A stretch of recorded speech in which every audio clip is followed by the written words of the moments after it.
الحمد للہ رب العالمین الصلاۃ والسلام علی خاتم النبیین وعلی آلہ وصحبہ اجمعین اما بعد فاعوذ باللہ من الشیطان الرجیم بسم اللہ الرحمن الرحیم قال اللہ تعالی فی سورۃ ہود افمن کان علی بینۃ من ربہ وَيَتْلُوهُ شَاهِدٌ مِّنْهُ وَمِنْ قَبْلِهِ كِتَابُ مُوسَىٰ إِمَامًا وَرَحْمَةً أُولَٰئِكَ يُؤْمِنُونَ بِهِ وَمَن يَكْفُرْ بِهِ مِنَ الْأَحْزَابِ فَالنَّارُ مَوْعِدُهُ فلا تك في مرية منه إنه الحق من ربك ولكن أكثر الناس لا يؤمنون۔ ترجمہ: بھلا جو لوگ اپنے پروردگار کی طرف سے روشن دلیل رکھتے ہوں اور ان کے ساتھ ایک آسمانی گواہ بھی اس کی جانب سے ہو اور اس سے پہلے موسیٰ کی کتاب ہو جو پیشوا اور رحمت ہے، تو کیا وہ قرآن پر ایمان نہیں لائیں گے؟ یہی لوگ اس پر ایمان لاتے ہیں، اور جو کوئی اور فرقوں میں سے اس کا منکر ہو تو اس کا ٹھکانہ آگ ہے۔ تو تم اس قرآن سے شک میں نہ ہونا، یہ تمہارے پروردگار کی طرف سے حق ہے، لیکن اکثر لوگ ایمان نہیں لاتے۔ یعنی یہ شخص اور وہ ریاکار دنیا پرست جن کا پہلے ذکر ہوا ہے کیا برابر ہو سکتے ہیں؟ ہرگز نہیں۔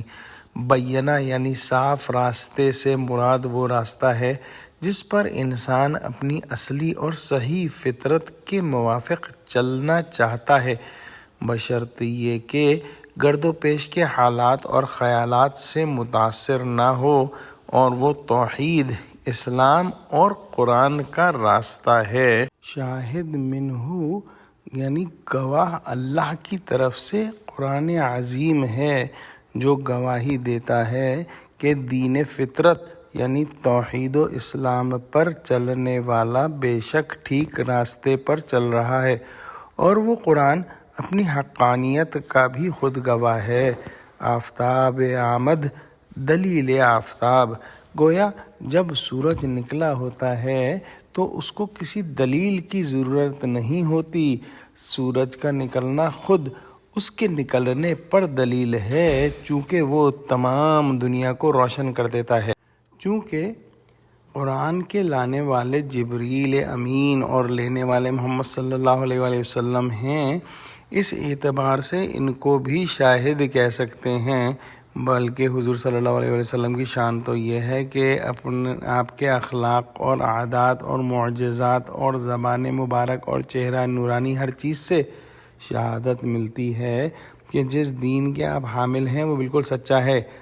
آگے وَمِن قَبْلِهِ کتاب موسیٰ امامًا وَرَحْمَةً کا مطلب یہ ہے کہ قرآن سے پہلے جو وحی کسی نبی پر نازل کی گئی وہ بھی دین فطرت کی صداقت پر گواہ تھی، خصوصاً موسیٰ علیہ السلام جو عظیم الشان کتاب تورات ان پر اتاری گئی۔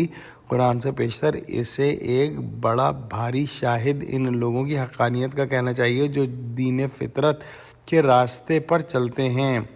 یہود، نصارہ، بت پرست، مجوس، عرب، عجم، یورپ، ایشیا، کسی فرقے، جماعت اور ملک و ملت سے تعلق رکھتا ہو انسان جب تک قرآن کو نہ مانے گا نجات نہیں ہو سکتی، جیسا کہ صحیح مسلم وغیرہ کی بات حدیث میں آپ نے بہت واضح الفاظ میں بیان فرمایا ہے۔ یہ خطاب یہاں پر جو ہے ہر شخص کو ہے جو قرآن سنے یا حضور صلی اللہ علیہ وآلہ وسلم کو مخاطب بنا کر دوسروں کو سنانا مقصود ہے کہ قرآن کی صداقت اور من اللہ ہونے میں قطعاً شک و شبے کی گنجائش نہیں۔ جو لوگ نہیں مانتے وہ احمق ہیں یا معاند ہیں اور سخت عذاب میں پکڑے جائیں گے۔ دعا کرتے ہیں کہ اللہ سبحانہ وتعالی ہم کو قرآن کا فہم عطا فرما۔ آمین۔ وآخر دعوانا الحمد للہ رب العالمین۔